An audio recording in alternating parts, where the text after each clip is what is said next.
से पहले मगध महाजनपद पर या भारत पर शासन करने वाले सभी राजवंशों को पढ़ लिया है।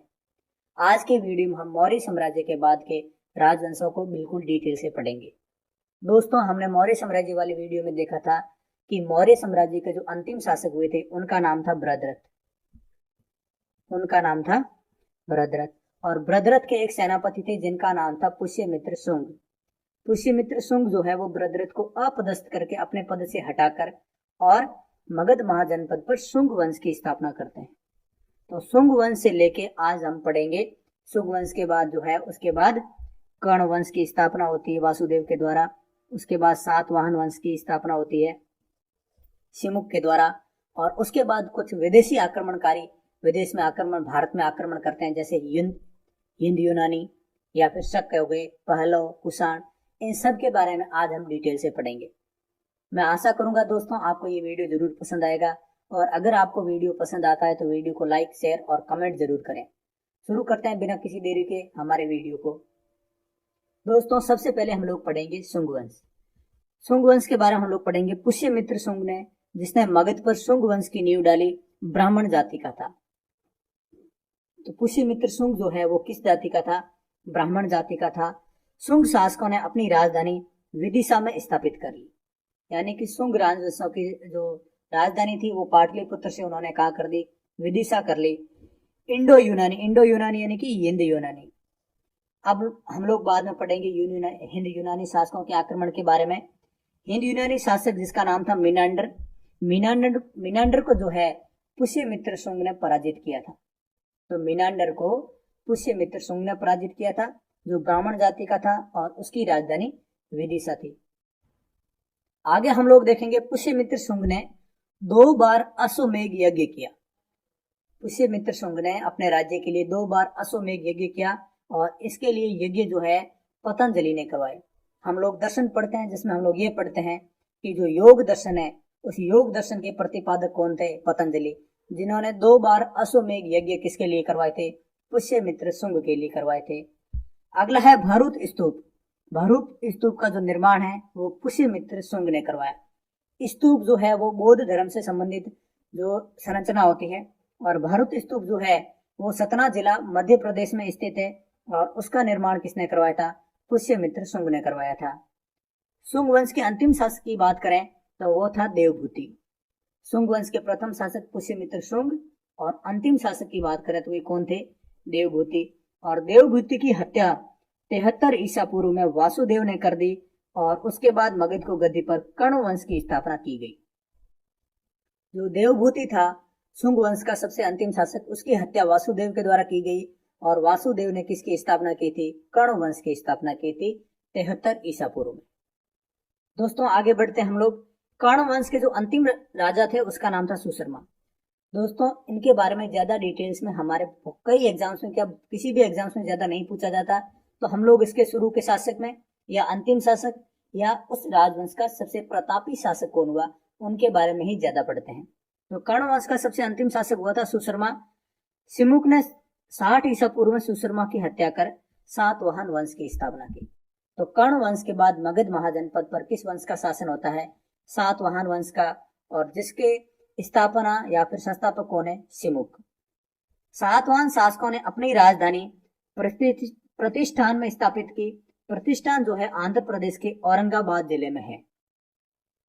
तो ये ध्यान रखें दोस्तों, शुंग वंश के शासकों ने अपनी राजधानी विदिशा में स्थापित कर ली। जो मौर्य साम्राज्य है उनकी राजधानी राजगृह या पाटलिपुत्र थी, और सातवाहन वंश के जो शासक थे उन्होंने अपनी राजधानी कहाँ कर ली थी? प्रतिष्ठान में, और प्रतिष्ठान आंध्र प्रदेश के औरंगाबाद जिले में है। सातवाहन वंश के प्रमुख शासक थे शिमुक, सातकर्णी, गौतमी पुत्र सातकर्णी, वशिष्ठ पुलुमावी, यज्ञश्री सातकर्णी। दोस्तों, इनके बारे में थोड़ा थोड़ा ध्यान रखें। कई बार क्वेश्चंस एग्जाम्स में ऐसे पूछे जाते हैं कि निम्न में से कौन सा अलग है, कौन सा भिन्न है, यानी कि तीन राजाओं के नाम एक ही वंश से देंगे, और चौथे राजा का नाम किसी अलग वंश से उठा के दे देंगे, और हमें बताना पड़ेगा कि कौन सा अलग है। तो ये नाम है शिमुक, सातकर्णी, गौतमी पुत्र सातकर्णी, वशिष्ठ पुलुमावी, यज्ञश्री सातकर्णी।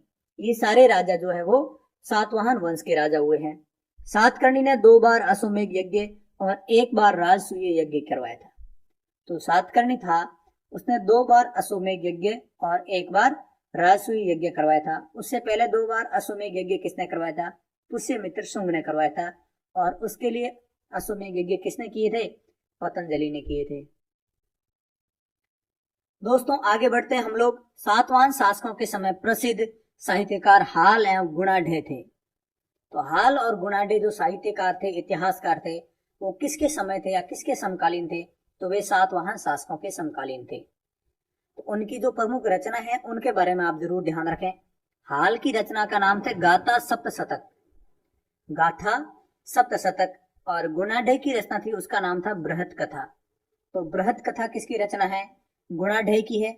और गाथा सप्तशतक किसकी रचना है? हाल की है। और हाल और गुणाढ्य दोनों किसके समकालीन थे? वे सातवाहन शासकों के या सातवाहन राजवंश के समकालीन थे। ब्राह्मणों को भूमि अनुदान सबसे महत्वपूर्ण पॉइंट है दोस्तों, बहुत बार एग्जाम में पूछा गया है कि ब्राह्मणों को भूमि अनुदान देने की प्रथा का शुरुआत कब से हुई या किस राजवंश के समय से शुरू हुई है? तो सातवाहन शासकों के समय। सर्वप्रथम सातवाहन शासकों ने ही शुरुआत किया था ब्राह्मणों को भूमि अनुदान देना या भूमि को दान में देना। सातवाहनों की भाषा की बात की जाए तो उनकी भाषा प्राकृत थी और उनकी लिपि जो थी वो थी ब्राह्मणी। तो सातवाहन राजवंशों की या राजवंश के जो शासक थे उनकी प्रमुख भाषा प्राकृत थी और उनकी जो लिपि थी उस लिपि का नाम था ब्राह्मणी। सातवाहन समाज का जो समाज था वो कैसा था? मातृसत्तात्मक था, यानी कि वहां स्त्रियों को ज्यादा महत्वता दी जाती थी, इसलिए वो समाज कैसा था? मातृसत्तात्मक समाज था। अब दोस्तों हमने पुष्यमित्र शुंग के बाद कर्ण वंश के बाद हमने सातवाहन वंश को डिटेल से पढ़ा है दोस्तों। इससे बार किसी भी एग्जाम्स में क्वेश्चन नहीं जाते। अब हम लोग दोस्तों भारत के यवन राज्य के बारे में पढ़ेंगे। यवन राज्य अर्थात विदेशी आक्रमणों के बारे में। विदेशी आक्रमण कार्यों का जो क्रम है वो हम जरूर ध्यान रखेंगे, क्योंकि सबसे पहले पूछा जाता है कि कौन सा क्रम सही है कौन सा नहीं है। तो सर्वप्रथम जो विदेशी आक्रमणकारी हुए थे वे कौन थे? हिंद यूनानी। तो हम लोग कई बार यूरोपियन ज्ञान रखते हैं। सबसे पहले भारत में जो आक्रमण हुआ था वो किसने किया था? वो विदेशी थे, हिंद यूनानी। उसके बाद शक, उसके बाद पहलव और उसके बाद कुषाण। तो हिंद यूनानियों के बाद शक भारत में आए थे, उसके बाद पहलव और उसके बाद कुषाण भारत में आए थे। सेल्यूकस के द्वारा स्थापित पश्चिमी तथा मध्य एशिया का विशाल साम्राज्य को उत्तराधिकारी एंटियोकस प्रथम ने अक्षुण्य बनाए रखा। यानी कि जब सिकंदर का आक्रमण हुआ था, सिकंदर के आक्रमण के समय सिकंदर का जो सेनापति सेल्यूकस निकेटर था उसने पश्चिमी और मध्य एशिया के कुछ भाग पर कब्जा कर रखा था और उसका जो उत्तराधिकारी था उसका नाम था एंटियोकस प्रथम। तो एंटियोकस प्रथम किसका उत्तराधिकारी था?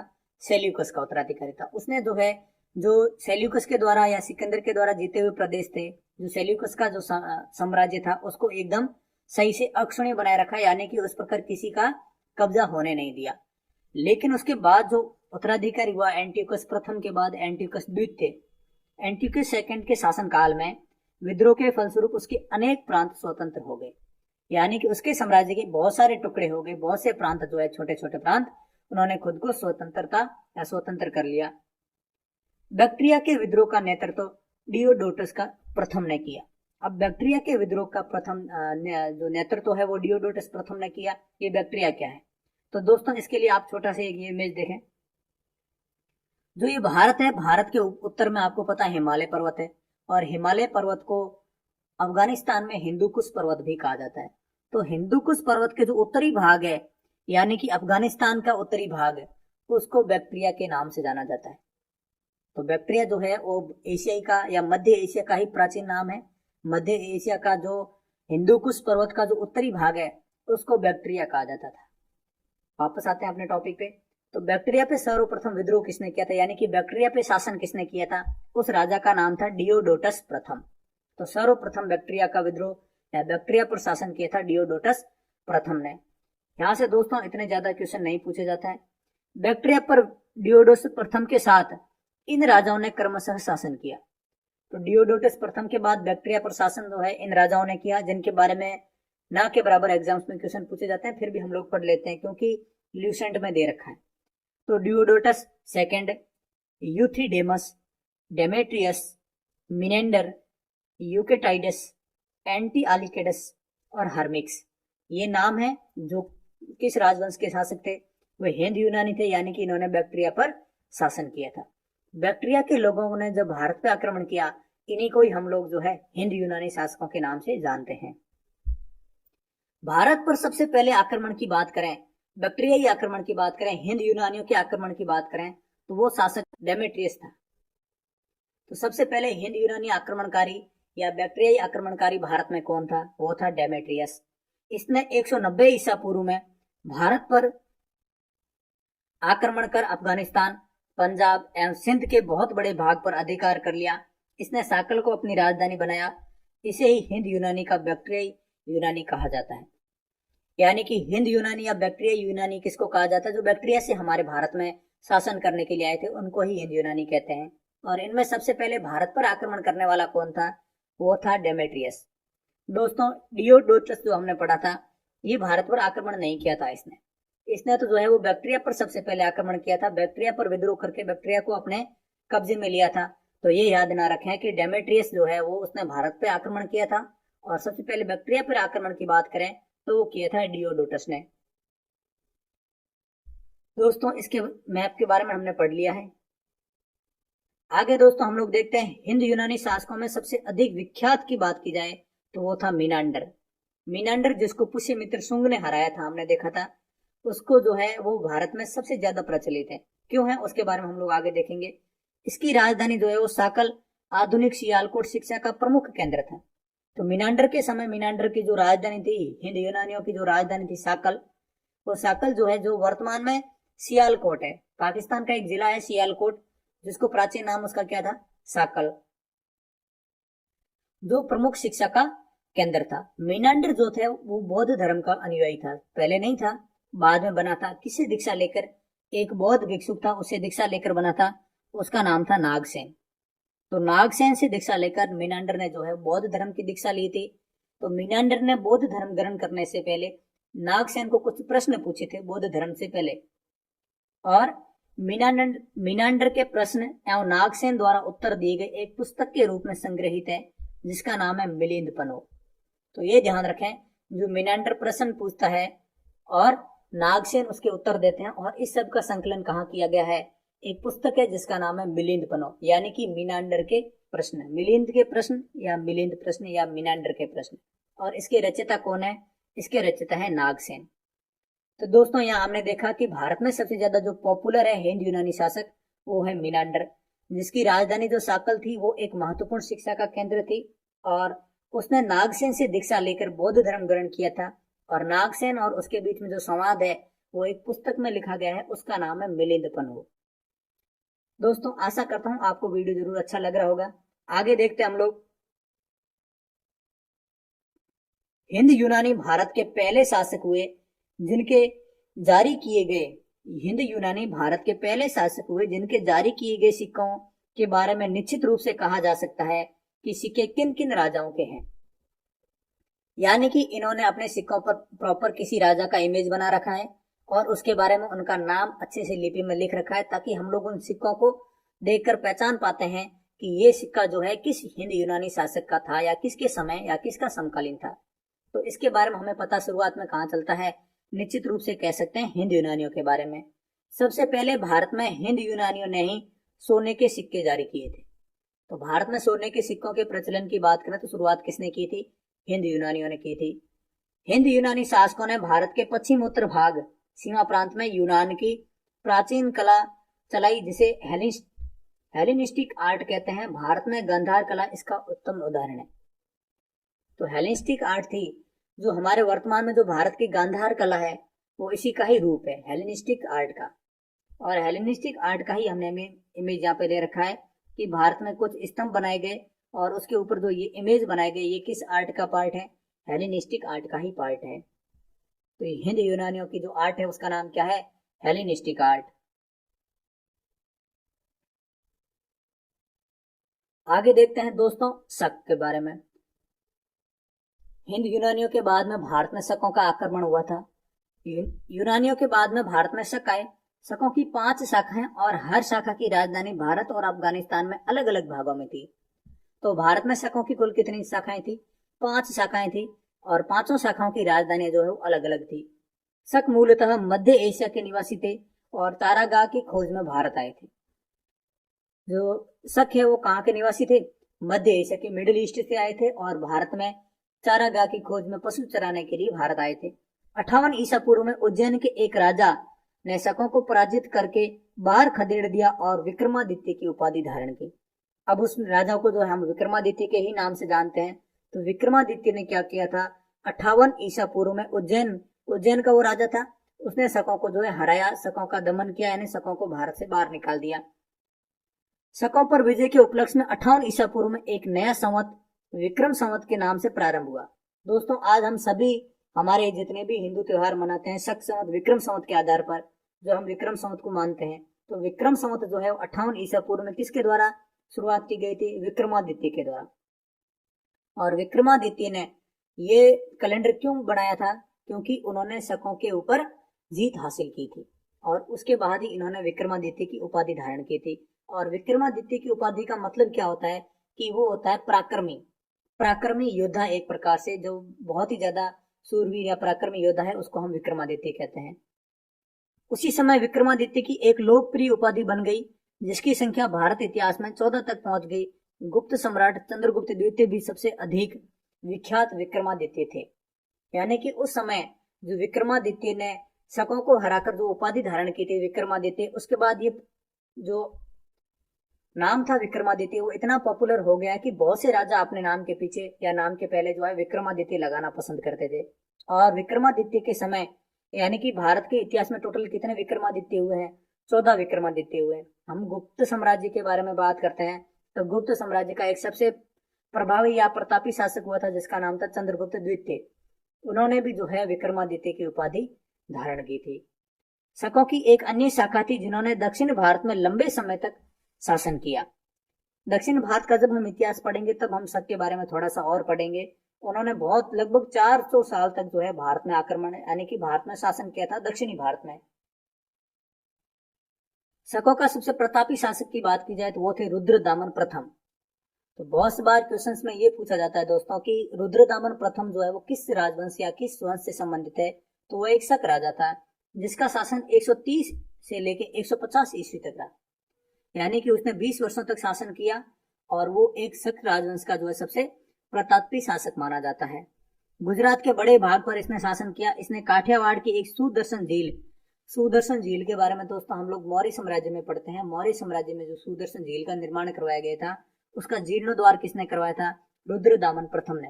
जीर्णोद्वार का अर्थ होता है दोस्तों कि जो नई झील है, कोई पुरानी झील है, उसको पुनः निर्मित करवाते हैं या फिर उसको जो थोड़ा सा और अच्छे से बनाने का प्रयास करते हैं, उसको हम लोग जीर्णोद्वार कहते हैं। तो जीर्णोद्वार सुदर्शन झील का किसने करवाया था? रुद्रदामन प्रथम ने करवाया था दोस्तों। रुद्रदामन संस्कृत का बड़ा प्रेमी था। रुद्रदामन संस्कृत का बड़ा प्रेमी था। उसने ही सबसे पहले विशुद्ध संस्कृत भाषा में सबसे लंबा अभिलेख गिरनार अभिलेख जारी किया था। इसके पहले सभी अभिलेख प्राकृत भाषा में ही रचित थे। यानी कि रुद्रदामन संस्कृत का प्रेमी था, इसलिए इसने जो है संस्कृत का सबसे बड़ा अभिलेख बनवाया, जिसका नाम क्या था? गिरनार अभिलेख। तो गिरनार अभिलेख के बारे में दोस्तों ध्यान रखें, संस्कृत का अभिलेख है और इसकी रचना या फिर इसको किसने बनवाया था? रुद्रदामन ने बनवाया था। भारत में शक राजा अपने आप को जो है वो क्षत्रप कहते थे। तो शकों को जो है शक अपने आप को भारत में क्या कहते थे? क्षत्रप कहते थे। आगे पढ़ते हैं दोस्तों कुषाण। कुषाण से पहले दोस्तों भारत के अंदर जो है पल्लवों का आक्रमण हुआ था, लेकिन पल्लवों का आक्रमण भारत में इतना सफल नहीं हो पाया। वे जो है उत्तरी भाग, भारत से भी उत्तरी भारत यानी कि अफगानिस्तान क्षेत्र वाले में भारत में ही जो उन्होंने आक्रमण कर वहां पे शासन कर पाए। उसके बाद जो शासन हुआ था यानी आक्रमण हुआ था भारत में, वो कुषाणों का आक्रमण हुआ था। पहलों के बाद कुषाण भारत आए जो यूची एवं तोखरी भी कहलाते हैं। तो कुषाणों को जो है वो यूची भी कहते हैं और तोखरी भी कहते हैं। यूची नामक एक कबीला 5 कुलों में बट गया, उन्हीं में से एक कुल थे कुषाण। तो यूची जो कबीला था उसके 5 अलग अलग भागों में बट गया, जिसमें एक भाग और क्या था जिसका नाम हम जिसको कुषाण कहते हैं। कुषाण वंश के संस्थापक की बात की जाए तो वो था कुजुल कडफिसेस। दोस्तों थोड़ा अजीब सा नाम है, लेकिन याद रखें संस्थापक के बारे में। कर्ण वंश का संस्थापक कौन था? हर्यक वंश का संस्थापक कौन था? शुंग वंश का संस्थापक कौन था? इनके बारे में दोस्तों बहुत बार एग्जाम्स में क्वेश्चन पूछे जाते हैं। कभी कभार मिलान करने वाले पूछे जाते हैं कि 3 सही मिलान होते हैं, 1/4 मिलान सही नहीं होता, या फिर अपने को मिलान करने होते हैं। तो दोस्तों अगर हमें इनके इनके बारे में हम डिटेल से याद नहीं कर पाते हैं तो इन सभी राजवंशों के स्थापना जिन्होंने जो संस्थापक है इनके बारे में और इनके अंतिम शासकों के बारे में जरूर याद करें, ताकि अपना कम से कम आधे से ज्यादा टॉपिक वहीं से कवर हो जाता है। तो कुषाण वंश के संस्थापक का नाम था कुजुल कड़फिसेस। इस वंश का सबसे प्रतापी राजा जिसका नाम था कनिष्क। बहुत बार एग्जाम में पूछा जाता है कनिष्क, जिसको बहुत से लोगों को नहीं पता होता, आप ध्यान जरूर रखें। कनिष्क जो था वो कुषाण वंश का राजा था, सबसे प्रतापी राजा भी कहा जाता है कुषाण वंश का। इसकी राजधानी फिरोजपुर यानी पेशावर थी, जो वर्तमान में पाकिस्तान में है पेशावर। तो पेशावर किसकी राजधानी थी, जिसको पेशावर का प्राचीन नाम क्या है, फिरोजपुर, और वो की राजधानी किसकी थी, कनिष्क की। कुषाणों की अद्वितीय राजधानी जो है वो मथुरा थी, तो दूसरी उनकी राजधानी क्या थी, मथुरा। कनिष्क ने 78 ईस्वी में गद्दी पर बैठने के समय एक संवत चलाया जो शक संवत कहलाता है, जिसे भारत सरकार द्वारा प्रयोग में लाया जाता है। जो अपने भारत का राष्ट्रीय कैलेंडर है, जो राष्ट्रीय संवत है वो कौन सा है, शक संवत है। और शक संवत की स्थापना 78 ईस्वी में किसने की थी, वो की थी कनिष्क ने। तो ये जरूर ध्यान रखें दोस्तों। बौद्ध धर्म की चौथी बौद्ध संगीति कनिष्क के शासनकाल में कुंडलवन यानी कि कश्मीर में प्रसिद्ध बौद्ध विद्वान वसुमित्र की अध्यक्षता में हुई। दोस्तों अगर आप हमारे वीडियोस को कंटिन्यूअसली देख रहे हैं तो इसको हमने जरूर अच्छे से पढ़ा था कि बौद्ध धर्म की जो चारों संगीतियां हुई थी। नहीं पढ़ा है तो आपको मैं थोड़ा सा रिवाइज करवा देता हूँ कि बौद्ध धर्म की जो पहली संगीति हुई थी वो हुई थी अजातशत्रु के समय। हर्यक वंश का था वो अजातशत्रु। अजातशत्रु के बाद जो दूसरी संगीति हुई थी वो उदयन के समय हुई थी। जो तीसरी बौद्ध संगीति हुई थी वो अशोक के समय हुई थी पाटलिपुत्र में। और चौथी बौद्ध संगीति हुई थी वो कनिष्क के समय कुंडलवन कश्मीर में हुई थी। कनिष्क बौद्ध धर्म के महायान संप्रदाय का अनुयायी था। दोस्तों गौतम बुद्ध की मृत्यु के बाद जो बौद्ध संप्रदाय है बौद्ध धर्म में वो 2 भागों में बट गया, महायान और हीनयान, जिनके बारे में आप हमारा धर्म वाला जो वीडियो देखोगे उसमें आपको जरूर मिल जाएगा। जो कनिष्क था वो महायान संप्रदाय का अनुयायी था। कनिष्क का एक राजवेद था, आयुर्वेद का विख्यात विद्वान, आयुर्वेद का बहुत बड़ा जानकार या बहुत बड़ा ज्ञाता, जिसका नाम क्या था, चरक। और चरक ने एक पुस्तक लिखी थी जिसका नाम था चरक संहिता। तो दोस्तों ये तो क्वेश्चन पूछा जाता है कि चरक संहिता के लेखक कौन है, रचनाकार कौन है। चरक है जो हम इजीली याद कर लेते हैं, लेकिन क्वेश्चन ऐसा पूछा जाता है कि चरक किसके समकालीन थे या किसके दरबार में रहते थे। वे कनिष्क के दरबार में रहते थे। अगला है दोस्तों महाविभास सूत्र के रचनाकार वसुमित्र। इसे बौद्ध धर्म का विश्वकोश कहा जाता है। दोस्तों कनिष्क के दरबार में एक और महान विद्वान रहते थे जिनका नाम था वसुमित्र। वसुमित्र महान विद्वान क्यों है, क्योंकि उन्होंने एक पुस्तक लिखी थी जिसका नाम था महाविभास सूत्र। क्या नाम था उसका, महाविभास सूत्र। और इसे बौद्ध धर्म का क्या कहा जाता है, विश्वकोश कहा जाता है। कनिष्क के राजकवि अशोक घोष ने बुद्धों की रामायण बुद्ध चरित्र की रचना की है। दोस्तों आप जिन विद्वानों के नाम पढ़ रहे हो इनका इतिहास में बहुत नाम है। तो कनिष्क जो सबसे प्रतापी शासक था उसके बारे में हम लोग ये पढ़ते हैं, क्योंकि कनिष्क के दरबार में इतने अच्छे अच्छे विद्वान रहते थे जिन्होंने बहुत ही सुंदर सुंदर जो है रचनाएं की है। तो कनिष्क के एक राजकवि थे जिसका नाम था अशोक घोष। उन्होंने बुद्ध चरित्र की रचना की है, और बुद्ध चरित्र जो है इसको बुद्धों का रामायण भी कहा जाता है। और बौद्ध धर्म का विश्वकोश किसको कहा जाता है वो हमने पढ़ा था। देखो बौद्ध धर्म का विश्वकोश कहा जाता है महाविभास सूत्र को, जिसकी रचना वसुमित्र ने की थी। दोस्तों उसके साथ ही और भी कई दरबार में रहते थे कई विद्वान जो कनिष्क के दरबार में रहते थे, जैसे वसुमित्र, पार्श्व, नागार्जुन, महाचेत, संगरक्ष। ये सारे दरबार में किसके दरबारी थे, कनिष्क के दरबारी थे। भारत के आइंस्टीन कहे जाने वाले नागार्जुन, भारत के आइंस्टीन कहे जाने वाले नागार्जुन, इनकी पुस्तक का नाम क्या है, माध्यमिक सूत्र। नागार्जुन की पुस्तक का नाम है माध्यमिक सूत्र। इन्होंने इसमें जो है सापेक्षता का सिद्धांत प्रस्तुत किया था। यानी कि हम लोग थ्योरी ऑफ रिलेटिविटी पढ़ते हैं, सापेक्षता का सिद्धांत जिसको अल्बर्ट आइंस्टीन ने दिया था। जो फॉर्मूला जनरली कई बार बहुत जगह लिखा हुआ देखते हैं E = mc²। तो आइंस्टीन ने फॉर्मूला दिया था, उससे पहले सापेक्षता के सिद्धांत के बारे में किसने बताया था, नागार्जुन ने बताया था। इसलिए भारत के आइंस्टीन किसको कहा जाता है, नागार्जुन को कहा जाता है। सबसे महत्वपूर्ण यह है कि भारत के आइंस्टीन तो नागार्जुन को कहा ही जाता है। नागार्जुन किसके समकालीन या किसके दरबार में रहते थे, कनिष्क के दरबार में रहते थे। दोस्तों आगे है कनिष्क की मृत्यु 102 ईस्वी में हो गई। कुषाण वंश का अंतिम शासक वसुदेव था। तो कुषाण वंश के अंतिम शासक कौन थे? वासुदेव। और कनिष्क की मृत्यु हो गई थी 102 ईस्वी में। दोस्तों, गांधार शैली एवं मथुरा शैली का विकास कनिष्क के शासनकाल में हुआ था। तो मथुरा शैली और गांधार शैली है, इसका जो प्रचार बोलो या फिर अधिक विकास की बात करें तो ये किसके समय हुआ था? ये कनिष्क के शासनकाल में हुआ था। रेशम मार्ग पर नियंत्रण रखने वाले शासकों में सबसे प्रसिद्ध कुषाण थे। तो जो रेशम सिल्क रूट जिसको बोलते हैं हम लोग, जो व्यापार का बहुत ही प्रसिद्ध रूट था, जिसको हम लोग आने वाले वीडियोज में जरूर कवर करेंगे, वो रेशम मार्ग पर नियंत्रण रखने वाले सबसे प्रमुख शासक कौन थे? कुषाण शासक थे। रेशम बनाने की तकनीक का आविष्कार सबसे पहले चीन में हुआ था। ये छोटा सा क्वेश्चन है, जो कहीं से क्वेश्चन अगर अपने स्टैटिक्स में से कहीं क्वेश्चन आ जाए तो आप ध्यान रखें। सबसे पहले जो रेशम का रेशा बनाने की तकनीक है वो कहाँ इजाद हुई थी, कहाँ आविष्कार हुआ था? उसका चाइना में आविष्कार हुआ था। दोस्तों, यहाँ पर हम अपना वीडियो कंप्लीट करेंगे। मैं आशा करता हूँ ये वीडियो आपको जरूर पसंद आया होगा। दोस्तों, मौर्य साम्राज्य के बाद के इतिहास को हमने कंप्लीट करने का प्रयास किया है, एक भी पॉइंट छूटे ना। और ये हम सारी जानकारी जो हमने लूसेंट से ली है। तो ये लूसेंट जो है हमारे कंपटीशन के एग्जाम्स की तैयारी करने के लिए सबसे बेस्ट बुक, आप ही जानते होंगे। लेकिन इसको पढ़ना बहुत ही मुश्किल काम है, क्योंकि बड़ी तगड़ी लैंग्वेज दे रखी है। तो हम इसी लैंग्वेज को थोड़ा सिंपल करके आपके सामने एक्सप्लेन करने का प्रयास कर रहे हैं। अगर आपको दोस्तों हमारे वीडियो में 1% भी हेल्प मिलती है तो आप हमारे वीडियो को लाइक और चैनल को सब्सक्राइब जरूर करें, इससे हमें भी हेल्प मिलेगी। Thank you. जय हिंद, जय भारत। दोस्तों, मिलते हैं अगले वीडियो में।